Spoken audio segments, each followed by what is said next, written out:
اب جو تو یہ نیت لے کر آئے اور ارادہ لے کر آئے کہ ہم نے نبی صلی اللہ علیہ وسلم کے دین کو حاصل کرنا ہے اور آگے امت کی رہنمائی کا فریضہ سر انجام دینا ہے، اور پھر اساتذہ ان پہ محنت کرتے ہیں، والدین کی ان کے توجہ رہتی ہے، تو پھر ایک وقت آتا ہے کہ وہ واقعی قوم کے رہنما بن کر جو ہے وہ میدان میں آتے ہیں۔ اور جب بھی عالم دین سچا دین کا رہنما بن کر قوم میں آتا ہے تو علم دین کی بھی جیسے جیسے وقت گزرتا جائے گا ضرورت بڑھتی چلی جا رہی ہے، اور علماء کی ذمہ داری اور ضرورت بھی جو ہے وہ جتنا وقت گزرتا چلا جا رہا ہے وہ بڑھتی چلی جا رہی ہے۔ آج بھی جب ہر طرف سے لوگ مایوس ہو جاتے ہیں تو ایک ہی طرف دیکھتے ہیں کہ کوئی عالم دین اٹھے اور اس حوالے سے اپنا کردار ادا کرے اور امت کی رہنمائی کرے۔ راغب بھائی، پروگرام کے آخری لمحات ہیں، پوری دنیا اس وقت آپ کو سن رہی ہے، بہت بڑا ادارہ ہے یہ، اور بزرگوں کی بڑی قربانیاں ہیں اس کو قائم رکھنے کے لیے، اللہ تعالیٰ اس کو قائم و دائم رکھے۔ ابا جان یاد تو بہت آتے ہوں گے جی، کہ جب تک ان کا سہارا تھا اور آپ ان کی اس وقت نیابت کے فرائض انجام دیں، اب کتنی کمی محسوس ہوتی ہے جب آپ یہ سارے انتظام دیکھتے ہیں، اتنا بڑا سیمینار کرنا۔ میں کل دیکھ رہا تھا ایک ایک مہمان کو آپ ہاتھ پکڑ کے لے کے آ رہے تھے، مجھے وہی انکساری اور وہی تواضع جو آپ کے والد میں تھا کل آپ میں دکھائی دے رہا تھا۔ وقت کے ساتھ ساتھ آپ انہی میں ڈھلتے چلے جا رہے ہیں، وہی رنگ آپ کے اندر آتا جا رہا ہے، تو وہ کمی کتنی محسوس ہوتی ہے۔ وہ مطلب جب آپ کسی مہمان کو جب اسی دروازے سے لاتے ہیں تو یاد تو آتا ہوگا کہ ابا جان اس طرح سے لے جاتے تھے، تو وہ کچھ ہمیں بتائیں، سب سننا چاہتے ہیں کہ والد کی آج آپ کمی کتنی محسوس کرتے ہیں۔ یہ تو مطلب ایسی بات ہے کہ اس کے کس اینگل کو اور کس پہلو کو ہم چھوڑیں اور کس پہلو کو ذکر کریں، اور کن چیزوں کے حوالے سے ہم سوچیں کہ جی بتائی جائیں اور کون سی نہ بتائی جائیں۔ اس پورے کے پورے فنکشن اور پروگرام میں میری ایک خاص ڈیوٹی ہوا کرتی تھی، یوں کہہ لیجئے کہ وہ پورے پروگرام کا 20% حصہ ہوتا تھا اور وہ میں نے کرنی ہوتی تھی۔ باقی سارا کا سارا کام والد گرامی شہید پاکستان علیہ رحمہ کیا کرتے تھے یا اپنے احباب کے ساتھ کیا کرتے تھے۔ اب صورتحال یہ ہے کہ مجھے اس 20% ڈیوٹی کو بھی دیکھنا ہے اور اس کے ساتھ باقی جو 80% امور ہیں ان کو بھی نظر میں رکھنا ہے۔ تو لامحالہ طور پہ وہ جو بزرگوں کا ایک سایہ ہے اور جو کمی ہے وہ تو بہت محسوس ہوتی ہے، لیکن ظاہر بات ہے اب اس کو ہم پورا تو نہیں کر سکتے ہیں۔ اب اپنے میں خود میں وہ ہمت اور استطاعت پیدا کرنی ہے کہ اس کمی کو پورا کیا جا سکے، اور الحمدللہ کوشش اپنی تک تو پوری ہو رہی ہے، کرتے بھی ہیں، اور ساتھیوں کا یہاں پہ ایک باہمی ربط بھی ہے اور تعاون بھی ہے، جس کی وجہ سے ان تمام معاملات کو ہم گھیر لیتے ہیں اور احاطہ کرنے میں کامیاب ہو جاتے ہیں جو والد گرامی علیہ رحمہ خود سر انجام دیا کرتے تھے۔ اور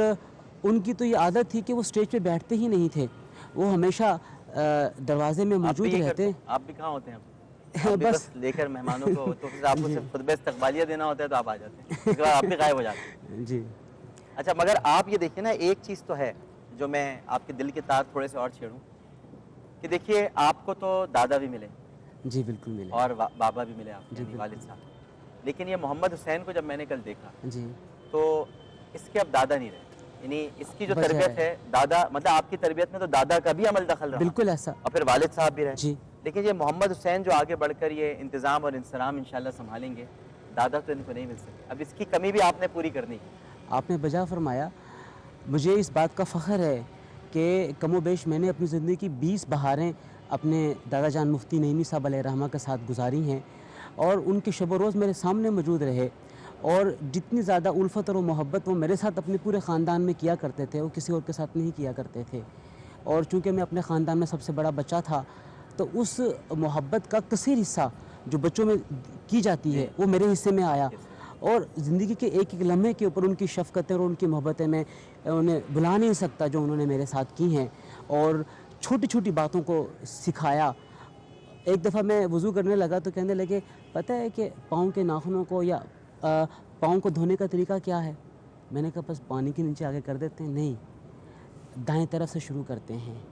پہلے چھوٹی انگلی کو دھوتے ہیں، اس کے بعد پھر آہستہ آہستہ اس کے نیچے اندر سے خلال کرتے ہوئے آپ بائیں کے بالکل آخری انگلی تک پہنچتے ہیں۔ اب اتنی باریک بات میرے ذہن میں نقش ہے، موجود ہے کہ کس طریقے سے انہوں نے وہ بات مجھے سمجھائی کہ پاؤں کو دھونے کا طریقہ کار کیا ہے وضو کے اندر۔ تو میں یہ عرض کروں گا کہ بزرگوں کا سایہ چاہے وہ عمر کے کسی میں حصے میں ہو، چاہے بچہ بڑھاپے میں داخل ہو رہا ہے، لیکن جو بزرگوں کا سایہ ہے وہ لامحالہ طور پر بچوں پر ایک اس طرح برقرار رہنا چاہیے، اور اگر رہے تو وہ زندگی کے ہر لمحے کے اوپر ان سے سیکھتے رہتے ہیں۔ عاقبت بچا ہے کہ محمد حسین ثانی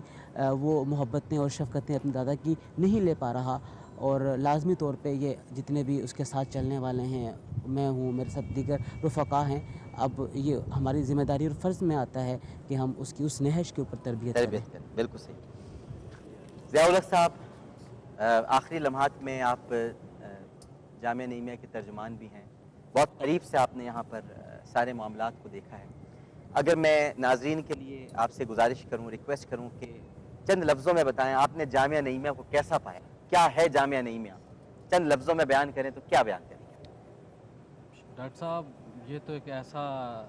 سوال ہے آپ کا کہ میں ایک دیہاتی ہوں۔ آپ ایک صحافی بھی ہیں، آپ ایک لکھاری بھی ہیں۔ جی ادھر میں آ رہا ہوں، صحافی بھی جامعہ نے بنایا۔ جی ایک میں دیہاتی میں سائیکل پہ آیا تھا، تو میرے شیخ کامت پیر و مرشد کے بعد جو کچھ ہوں میں اس وقت،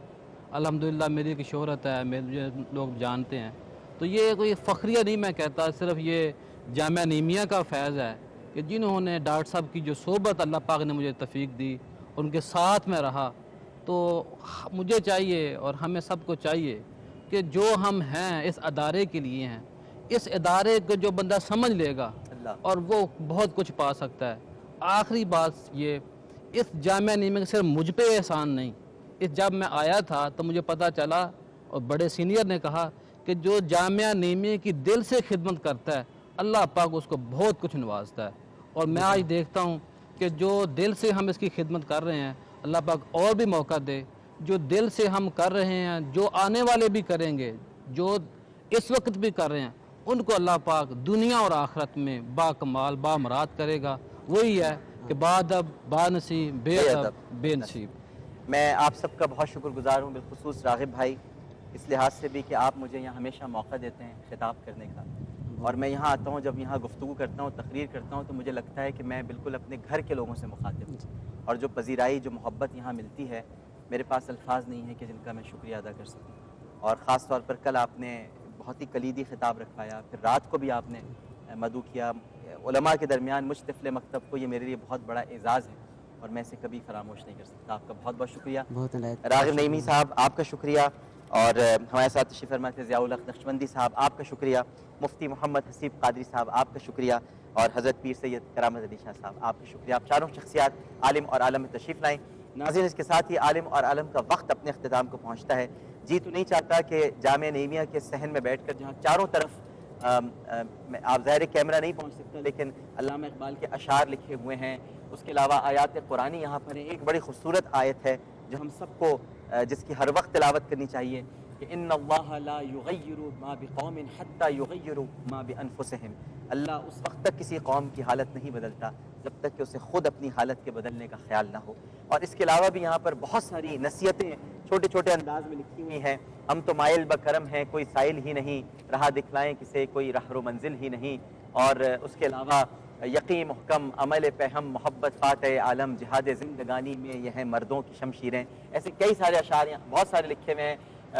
بتان رنگ و خوں کو توڑ کر ملت میں گم ہو جا، نہ تورانی رہے باقی، نہ ایرانی نہ افغانی۔ تو یہ تربیت کی جاتی ہے یہاں بچوں کے آتے ہوئے کہ وہ یہ سمجھیں، یہ دیکھیں کہ اسلام نام ہے تمام اکائیوں کو ساتھ لے کر چلنے کا۔ اسلام کسی قومیت کے اظہار کا نام نہیں ہے، کسی مسلک کے تشخص کا نام نہیں ہے، بلکہ اسلام نبی کریم صلی اللہ علیہ وآلہ وسلم کی غلامی سے وابستگی کا نام ہے۔ میں بہت خوش ہوں آج اس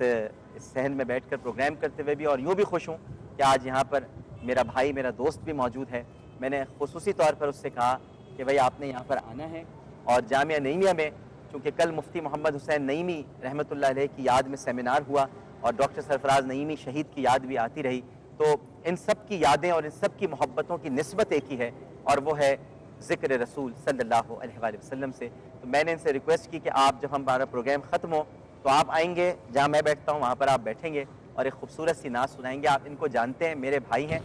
مجھ سے بہت محبت کرتے ہیں، میں ان سے بہت پیار کرتا ہوں، اور ان کا نام ہے احمد رضا قادری۔ تشریف لائیے اور یہ نعت پیش کریں گے، اس کے ساتھ ہی ہم اس محفل کا اختتام کریں گے۔ تشریف لائیے۔